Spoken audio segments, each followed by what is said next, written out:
Kanaka and welcome to Women's Sports Center, the show that we celebrate resilience, the strength, and women in sports. Today we are joined by a very special guest.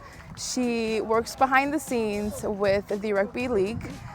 She works closely with the National Rugby League Fiji Bulikula, as well as the Rising Rookie Program. Please welcome Kelera Tagivakatini. Bula Kelera, how are you doing today? Still breathing, tired, but getting there. Well, thank you for joining us on the show. We just want you to share your story, where your journey began. If you could just take us back and just explain to us, you are the communication officer, and who is Kelera beyond the communication officer for Rugby League? First of all, I'd like to introduce myself. My name is Kelera, originally from Bau, maternal links to Navi village in the Kondrove, but I was born and raised up in a small village back in Bua, Navave. I am the media and communications officer for Fiji National Rugby League, but my role as part of the development team is I look after the academy. FNRL started the academy in 2023 as the Junior Mbati and the Rise Rookie Girls. These girls and boys aged from 12 years to 18 years. Imagine that you have 60 kids in one room and controlling them at one time. Not an easy job, but for me, I take it as an opportunity to make a difference. For most of the kids that come into our system come from broken families, from where they are told they are not enough, they fail, and this is their only way out through sports. And most of them are girls. Most of the time the focus is always on the boys in the men's team. Our girls are mostly left out. That's why the Rise Rookie Program came in 2023, and we thank FNRL, Pacific Sports, for supporting this program.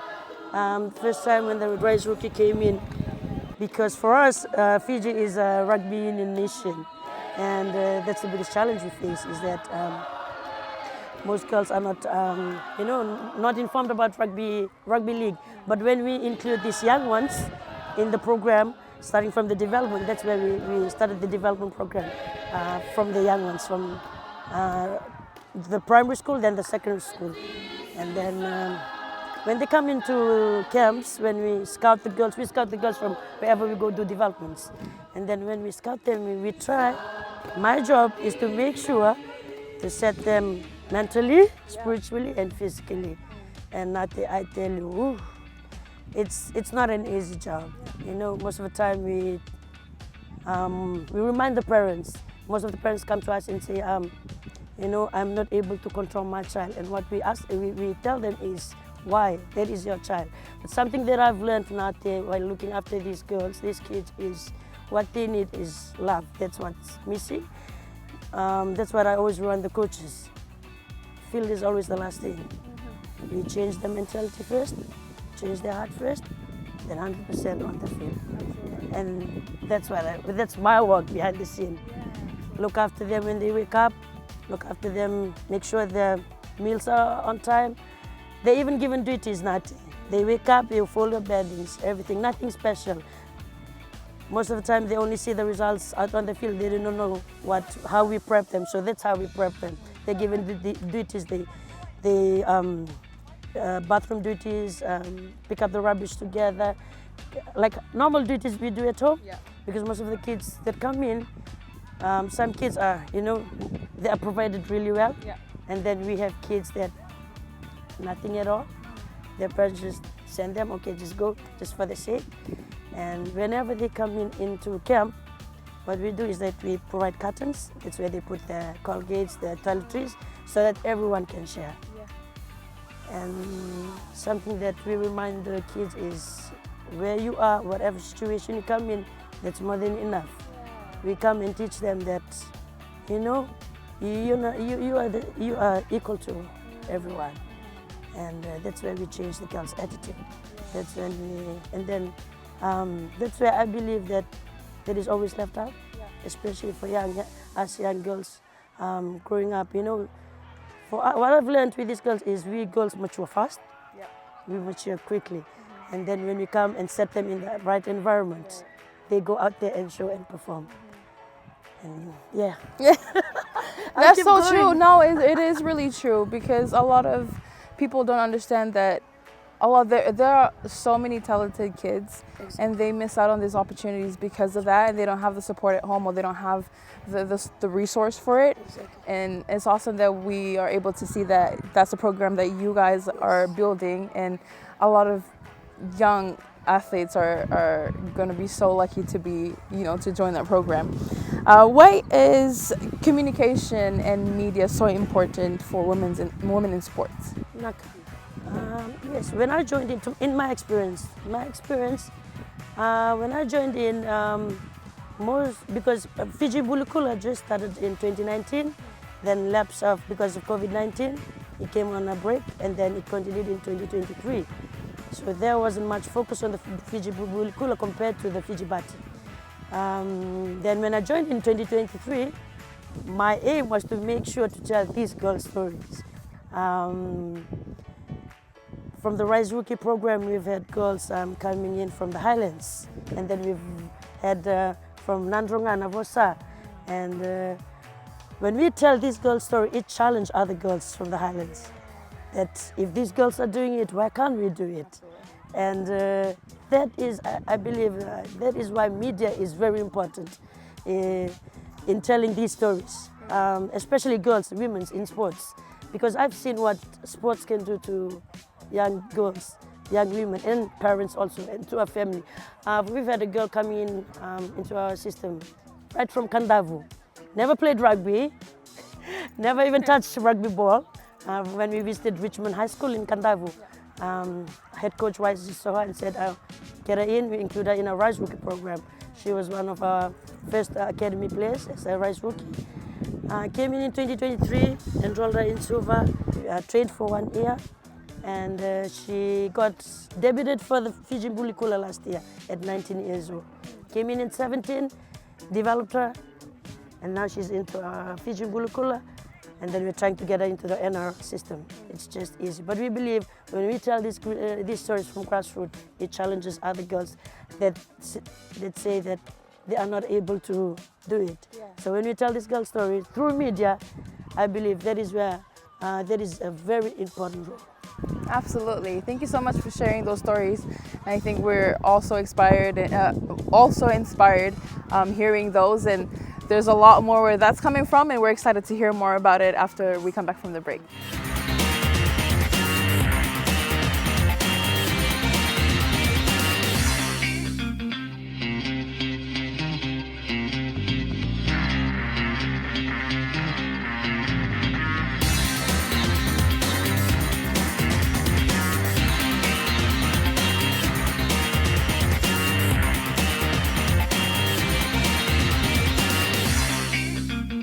And welcome back to Women's Sports Center. And we're here with Kelera from Fiji National Rugby League.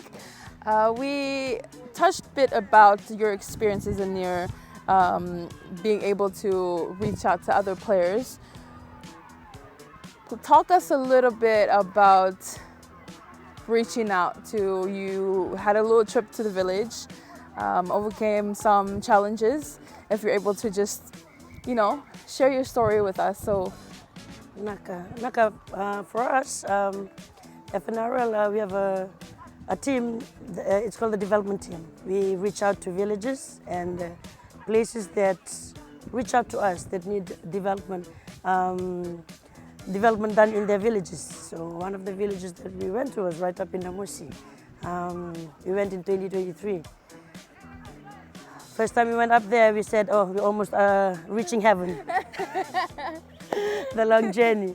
But something that we saw up there is how sports, especially rugby, is only set for men. It's not for women. But we reached out.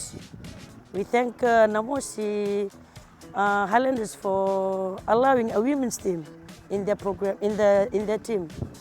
When we reached out, we even could hear from. It wasn't near. I could hear from afar. They were being called out. There was not a place they belonged. They're not supposed to be there. We even had the girls cross over the river wearing their Zulus, and then had to come and stop at the school ground and change. You know, they were changing under the cassava tree to hide from the men and the boys. But you know, that's something when they made that first step to change, run onto the ground. I believe that's the biggest difference. You know, we are equal to men. We are same as them, and that is the power of sports. That's what sports can do. It doesn't matter whether you're a girl or a boy. You can still be the same. You know, and that's one of the difference we made. We made the trip. That was one of the. You know, we knew that it was worth it. You know. Rugby union is not dominated up there. Most of the villages that we go to, there hasn't been any development program done yet, and we are thankful that we were able to reach out to them, to the villages, not only in Namosi, we went up to Overlau, Levuka, we went up right to Kandavu, Naita Siri, Wainimala, Navosa, up in the highlands. It's not about it's not about the sport.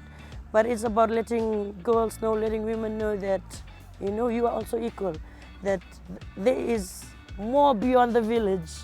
That is what we try to teach these young girls and young boys. Absolutely. How do you think structured pathway, how important it is, like the Rising Rookie program it is for the young girls? Because a lot of the men's and the boys get a lot of opportunity to go overseas and play, and they do the same here as well, but girls don't really have that opportunity like the boys do. But how important do you think that is for them? That is a very important question, Nate, because for us, like, we focus more in development, and development includes pathway. There's no development if you don't have pathway. So for us, for the Fiji National Rugby League, what I've learned is, what we've structured actually is to start from Fiji Secondary School, like we have it here.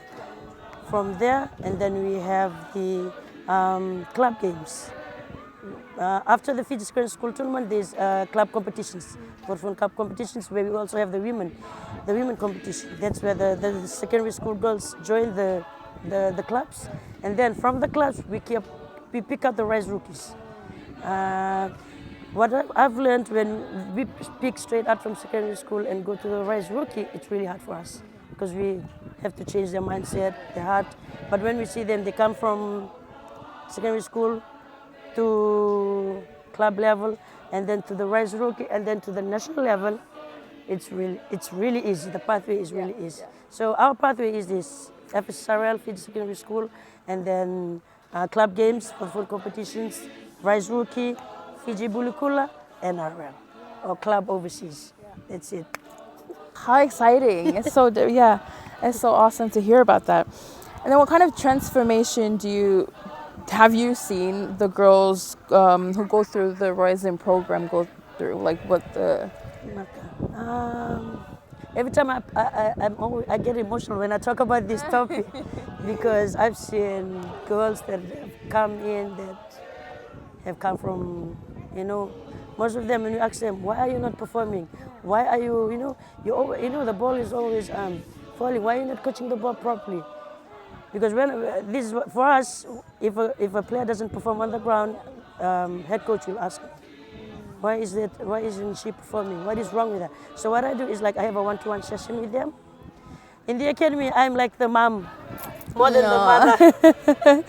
So I sit down with them and then I talk with them.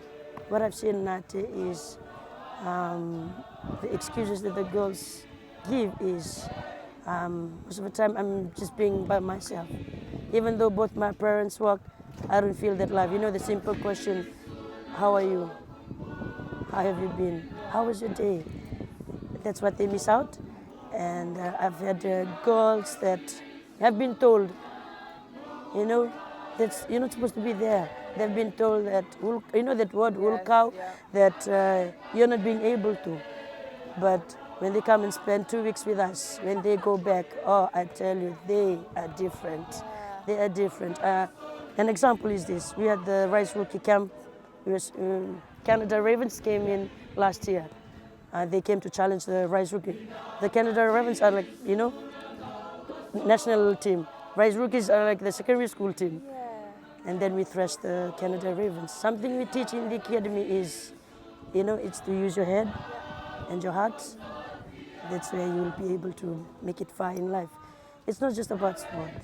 Because most of the girls, when you go back at home, that's it.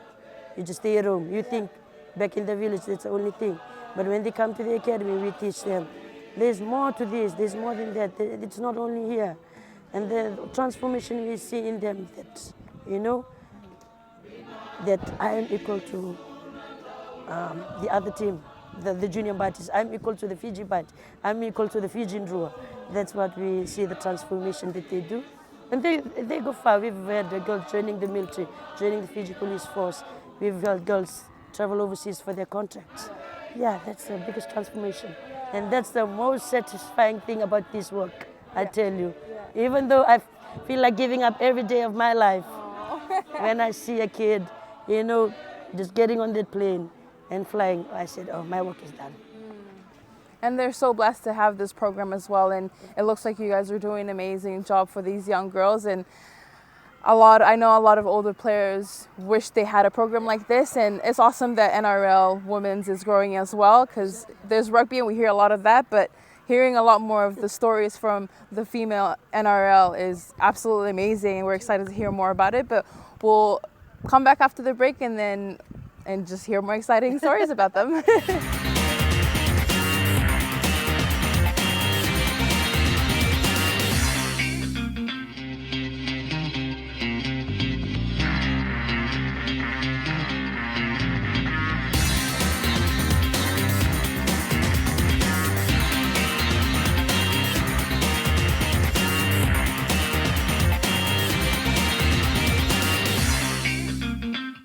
Welcome back to Women's Sports Center here with Kelera. We've heard a lot about the journey, how you've been working with rising rookies. Also amazing. Let's talk about the impact and empowerment. To you, what does female empowerment in sports truly mean for you personally?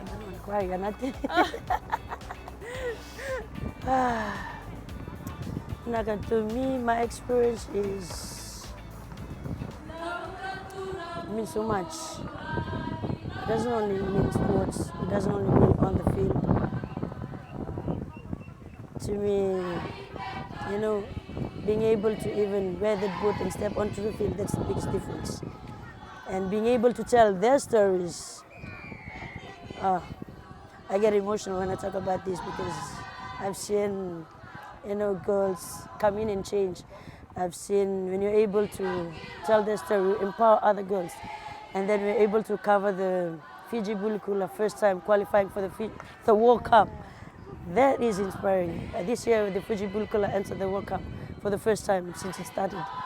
And to be able to capture that moment, to be able to tell it out to the world, something we teach in the academy is, we put God first. God first, family, and then foodie. Foodie is the last thing. And to me, that is the biggest empowerment too. Stepping foot on the field, making a difference, and seeing the girls, stepping out from that comfort zone, from being told they are not enough, from being told that that is a man-dominated field, from being told that you belong to the kitchen, and being able to picture and see and then tell the stories out in the world. It's just more than sports. It's, because something that we prep the girls in future is that we tell them, one day you're going to become a mom. One day you'll lead a family. We want to prep you in that life, in that future. We empower them first, and then they go empower the next generation. And I believe that's the most important thing when we start from the grassroots. From when the grassroots, when the foundation is strong, we believe in the future we have a bright future ahead. Absolutely. What advice would you give a girl that wants to play NRL but are facing cultural family resistance? What is one important advice you would give them? For me, go for it. That's what I always tell my kids. I always tell the academy, the girls that come into our academy is, if you believe in your heart that you can do it, you know that God has placed you there, go for it. You know, a motto that I always use in the academy is, if God calls, He will equip the call. If God has placed you there, go ahead, go ahead. But one thing, always remember to listen to your parents. Make sure you get approval first from mom and dad. That's the biggest thing that we always remind the kids, you know, they are your gods on earth. You know, but if you believe you can do it, I want to let you know you are more than enough, go for it. And then from the other side, what role do families and communities play in supporting female athletes? Naka, I believe this is, this is a really important question, because something that we've faced when kids come in is, some of them just come and then they just leave the kids and then go back. And then when we try to remind the parents, you know, just standing there at the sideline, just, you know, making your presence felt, showing up, that's the biggest difference. It lets your child know that, you know, I'm being supported, that I have other people beside me, not there, you know. Most of the time, I'm not saying that most families do it, but, you know, most parents, they focus on other matters than focusing on your own child. When parents come in for visitation, this is something that I always remind them. You're not only coming and visiting one person. You're not only coming to visit your child. There's so many children. So when we tell them, because there are kids that we have families, and then there are kids that do not have families supporting them at all. But when we see them, when the kids come and see, oh, there's like, you know, parents is standing there, families just being there, it gives them that boost, and it adds on to their performance on the ground. Yeah, from my experience, that's what I've seen.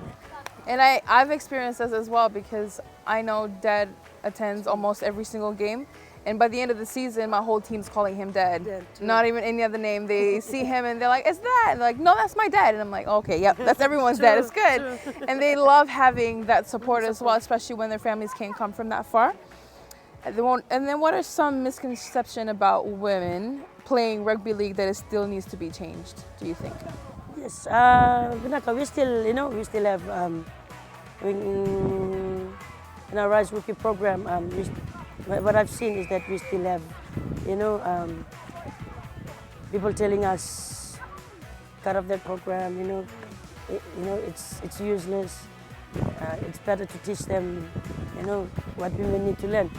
And then when I see now, that's why now we focus rugby, like the field footy is like the last thing. We focus on prepping them first, because we don't want them to, when they finish off footy, that's, they just finish there. We want them, after footy, they keep going. We want them to prove to the others that, we went there, we proved ourselves, this is where we are, another level. Yeah. And yes, I believe that's something that people need to change. We have successful women in sports. We are equal to men. We are same as that. We need to change that mindset that, women do not belong in sports. Absolutely. And along with all those challenges and success that you've had with the program, what is your vision for the future of women's rugby league in Fiji? Oh, nothing. I've already seen the vision now. Yeah. We've had increased participation in secondary school girls competition, increased participation in club games, and then the Fiji Bulikula qualified for the World Cup. We see like more girls joining, not only in rugby league, but both union and rugby league. And that's also something we're trying to do, is like merge the two sports together. Yes. It doesn't matter what code it is, the goal is still the same, for these girls to be able to reach something in life. Well, thank you so much, Kelera, for making time to be on the show with us today. Your stories have been so inspiring, and I'm like trying not to cry, because I understand where you're coming from. And I know that all these girls are blessed to have this program and have you being part of it. And I pray that the government hears us, that Fiji hears us, and support women in girls' youth program, because this is huge and it's super important for the future. But And I believe that your vision that you have right now is going to come true in the near future. So we wish you all the best with your program with Rising Rookie and the Bulikula, and we're in full support of you as well. And thank you so much for joining us, Kelera. Thank you for having us. And thank you so much for watching this episode. It's been super inspiring and super emotional, but thank you so much for making time to watch the show. And thank you for watching Women's Sports Center. I am your host, Asinate Serevi, and we'll see you in the next one. Naka.